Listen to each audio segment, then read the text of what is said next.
ఒక్కరి సంపాదన ఇంచుమించు ఇంట్లో 4-5 తినాలి. ఒకళ్ళే కష్టపడతారండి, 4-5 తినాలి. ఆ కుటుంబంలో ఎన్నో అవసరాలు ఉంటాయి. ఒక్కళ్ళు కష్టపడితే ఇంట్లో ఉన్న వారందరూ తినాలి. ఎలా సాధ్యం?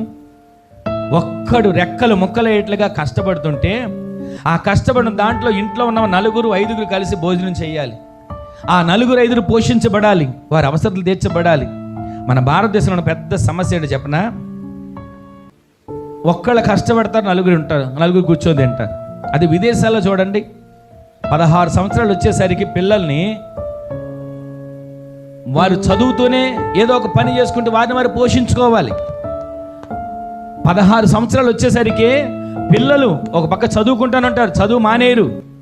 వారు ఒక పక్క చదువుకుంటూనే వారు ఏదో ఒక పని చేసుకుని వారిని వారు పోషించుకుంటారు, వారి చదువుకు కావాల్సింది వారు సంపాదించుకుంటారు.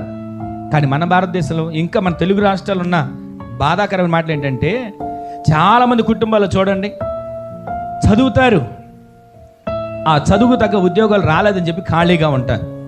నేను అంటాను, చదువుకు తగిన ఉద్యోగం రాలేదని ఖాళీగా ఉండడం దేనికి?